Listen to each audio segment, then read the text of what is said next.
in the blue collar city of Colton, California. She attended Long Beach State, where she was one of the 3 Chicanas who started UMAS, United Mexican American Students, in 1967. She was one of the founders of MECHA and Hijas de Cuauhtemoc. After graduating, Corinne went on to DC, where she worked for the US Commission on Civil Rights and later for a nonprofit educational advocacy organization, where she traveled throughout the Midwest and Southwest, advocating for the creation of a Chicano studies departments in universities and colleges. So, I'm in a department who, the students had to go on hunger strike to get this department, but, people, generation after generation has been struggling for this. When she returned to California, Corinne went to work for the Chicano Service Action Center, a nonprofit women's social service organization. She worked under the leadership of the amazing Francisca Flores, who was then the executive director, and created non-traditional programs transitioning unemployed women into construction, management, and other high-earning careers, a really cutting-edge organization.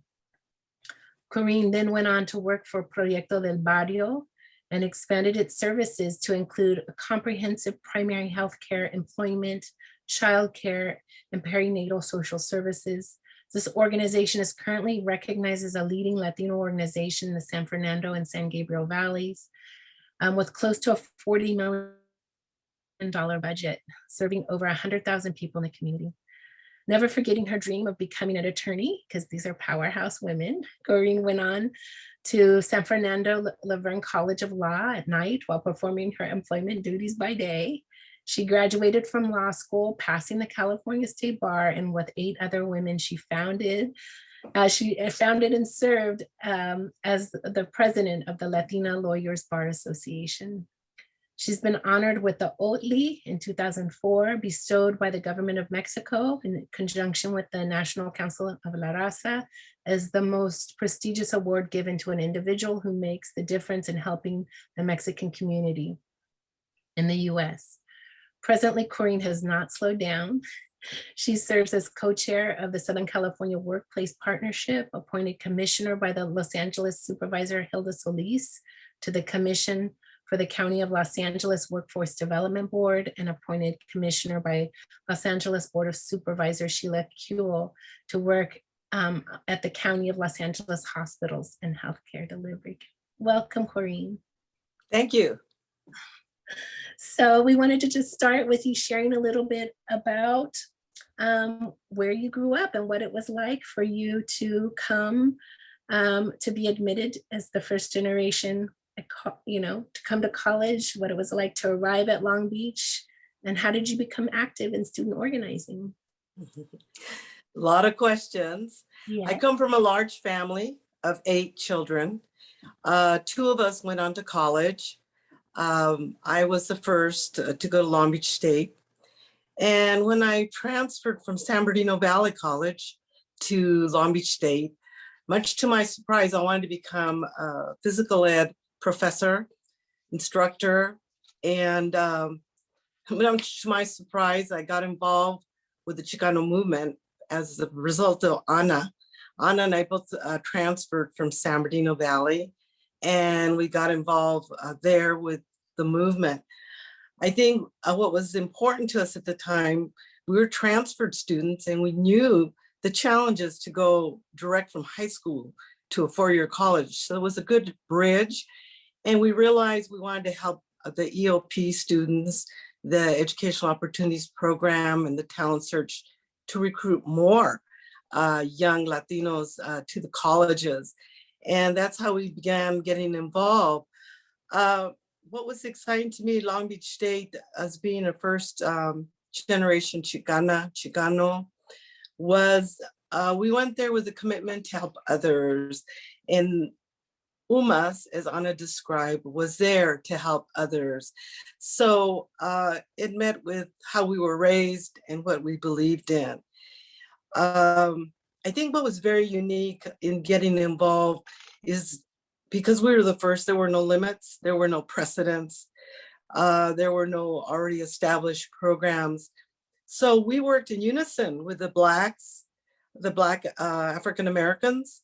with the Asian Americans and of course the Chicanos.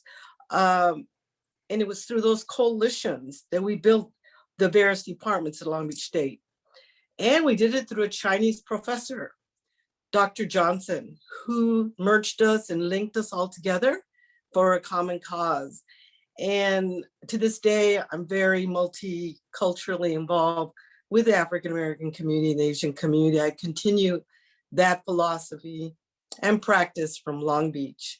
Matter of fact, everything I do today is based on my year and a half, as Anna reminds me, we were there a year and a half involvement. But every day, every moment, every minute, we ate and slept Mecha and the movement.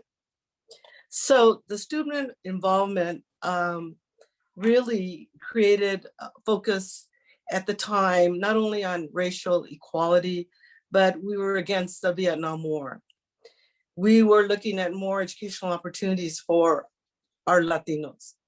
We were looking at women's rights. We were very involved with the farm workers' grape boycott.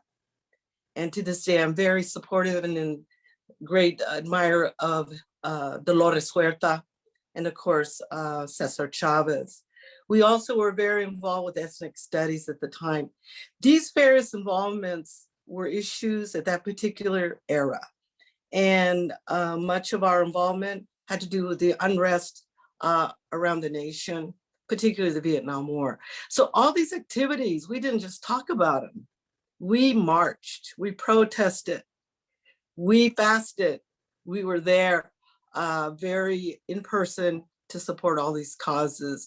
And as I said earlier, they were with not only our Latino brothers and sisters, but they were with other ethnic groups. Thank you, Corinne. What were some of the issues that brought Chicanas together as mujeres? What were your experiences like as a Chicana on campus? Well, I really got impressed with working with Chicanas a lot because of Ana and our activities together. But we got exposed to a book called Our Body, Ourselves. And that really was an awakening for us as women, particularly Mexican women, to talk about our bodies, first of all, and to touch our bodies, which was a no-no from the very beginning. So that really helped because those were subject matters that were not discussed with the men. They were more with women. I think traditionally we were brought up to be mothers and supporters of the family, not so much leaders. So this opportunity at Mecha and with Hijas really opened up a whole arena of organizing. Now, as I said earlier, we were involved with protesting. We were there involved with writing papers, position papers. We were creating flyers. We were giving speeches, things that many of us had never done before. But once we started talking about Chicanas and their importance, because we worked hard, we felt we should be in the forefront, that was really not supported. And we felt that was an agenda that really needed to be part of the Chicano movement. So the major issues that we were raising, many of the men felt we were diluting other issues, what they considered more important issues and major issues, which meant not women's issues. So what really brought us together was that we were a breakaway from the tradition of the traditional woman, and we were able to talk about controversial issues that I spoke about, all these movements and activities. So it was a result of them ignoring the demand and the need for us to talk about our women's issues that created Hijas. Hijas became very prominent when we started writing papers and publishing articles. And Ana and I used to go at night to La Raza in East LA and actually do our own articles, and they got printed there initially before we had the journals and the newspapers. So going back to the question of being involved with Chicanas and why we organized was basically the issues were prominent, that are still prominent for women. And we wanted those to be given attention and to be part of the whole agenda of the movement. And that is why we became very involved with Hijas. Thank you, Corinne. Always am so impressed with how the Hijas de Cuauhtemoc newspaper, even though the run was so short, there's so many different kinds of material, articles on education, employment, sexual politics. How did you decide to write on those topics? How did you get women to write about this? And what was the response to the newspaper on campus and across the community? It's a really good question, Maylee. I don't know what the response was. We were too busy doing the work at hand. We got the word out, and basically it was like women with like minds wanting to write.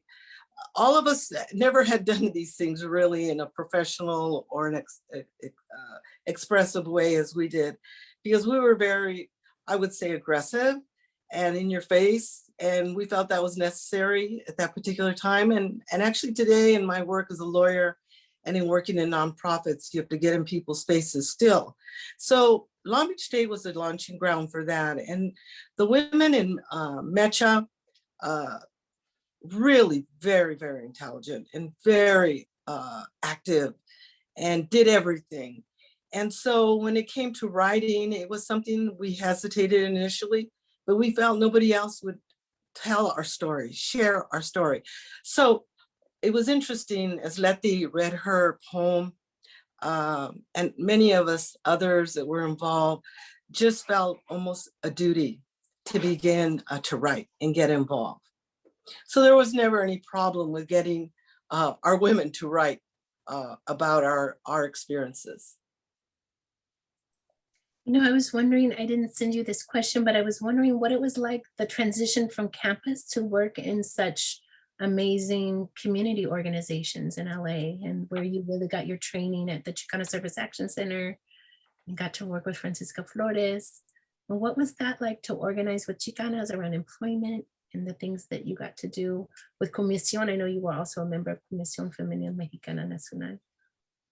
Well, my jump off from Long Beach State, there was a period of 2 years I went to Washington, D.C., and I worked for the U.S. Commission on Civil Rights.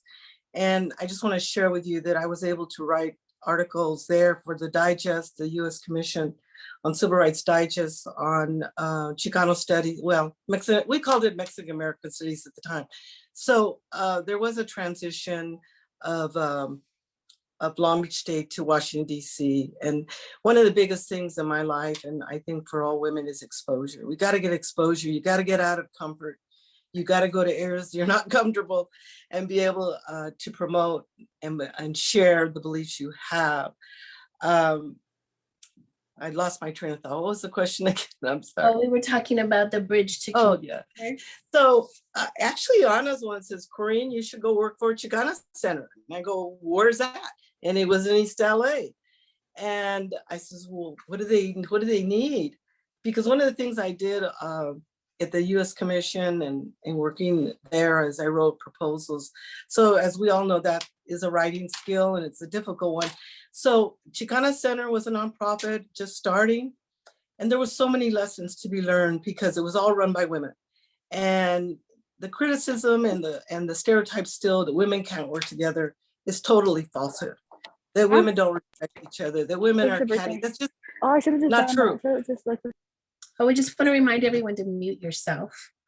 We're watching, but there's over 200 of you here. So please remember to mute yourself. Okay, not you, Corinne, because now you're muted. Everyone else but Corinne, please mute yourself. I think somebody muted me. But basically what I was saying is that working for Chicana was a real training ground. It afforded me to go to China when Mao was still there. It afforded me to see women in different roles in real life in another country. So it brought in a perspective in me that everything is possible and anything is possible you put your mind to and you choose to do. Persistence is the key and never giving up. And I think also nothing's ever handed to us, particularly Mexican, Latina, Latinx, whatever you want to call us. I don't really care anymore. I'm a Latina woman. I'm a Chicana because I come from the 70s. But I think that was something I carried with me, and I fought with the nonprofit position I had with Chicana Center. Then going on to working with creating LABA, Latina Lawyers Bar Association, was very few Latinas in the law. And it was also, I got the skill of formulating nonprofits. So I formed LABA and was very proud to use my skills there from beginning with 9 women, a judge and 8 attorneys, then creating, now there's over 500 of us that are members and very well respected in our community. I think it still is the only Latina bar association in the nation, which is a shame. But I use my skills there. And then with El Proyecto del Barrio, it's a nonprofit. I've been with them 30 plus years. And we are now at about 60 million and growing, and basically serving various human services in our community that are key, such as health, preschool, drug addiction and counseling, and employment. Again, I work very closely with the African American, the Asian community, all nonprofits advocating services for our community. Women has been a real important thing in terms of childcare, and that seems to be a growing interest and a commitment and a direction our government is looking at. So that is something El Proyecto has worked very hard with. And also women that were drug addicted never had health care because they were considered high risk. So we created the clinics really to serve high risk women that were pregnant, but it had used drugs. And that is how we grew. That whole department was based on women, and they're not being serviced because of their drug use and being pregnant. So the employment is really serving all people, again, all minorities. But my involvement in nonprofits and promoting and advocating dignity, determination, equality, all of the things that we still don't have, were derived from Long Beach State, were derived from Mecha, and more strongly derived from Las Hijas in having to fight for what we believed in. Thank you so much, Corinne. I was just thinking one of my favorite students who was an undergrad, Lucero Chavez, is now the president of LABA. Oh, yeah, I know Lucero. Yeah. Like, it's so amazing how every generation you all fight for it, and then we're working to produce, and then we're, you know, so interconnected. I guess one of the things that we've been thinking about together is the idea of Chicano studies, that you were really pivotal. They're writing in the chat, Dr. Cotera, Maria Cotera, and Diana Espinosa, that they were believing that you wrote the first article on Chicano studies in the Civil Rights Digest. And so we were thinking about, how did the Chicana curriculum guide, you know, how was it a curriculum model for Chicana studies? Why was the guide produced? And, you know, can you tell us a little bit more about that? Well, I did also work for a nonprofit called Montel Associates. And one of the leaders there was a graduate from Long Beach State. And really, his name was Frank Sanchez, which is a multimillionaire now. He has many McDonald's. But he saw from his time at Long Beach State, and also myself and Ana, the need to establish that curriculum, that we had Chicano and Chicana professors, and that the history was written from our history, not from the traditional white perspective of what we did or we were. So Chicano studies was really important, and we began to get grants from and this is where I learned to write grants to the federal government to develop that curriculum. And later actually develop women in management, also in Colorado, doing with the university there, a very unusual kind of relationship with the grant. they were the institution that gave the credits for the students. They were all Latina women from the United States. They came together and were learning, as I could remember, women in management, but it was for Latinas. And that was also written up and formalized. I don't know what happened to that particular curriculum, but basically it all came from Long Beach, and our involvement there and the development of the Mexican American Chicano studies as we know it. I think today it might have changed. Like I said, I've been corrected. Now we're Latinx, so I don't know what they call the departments anymore. So Corinne, I'll just end with this final question. Knowing what you know now, Yeah. this great wisdom, what would you have told your 20-year-old self, or all you group of women who are doing this amazing organizing? What would you have told yourself? What would I told? Yeah, like now, like if you could talk to your 20-year-old self, what would you say to her? Wow. That's a good question.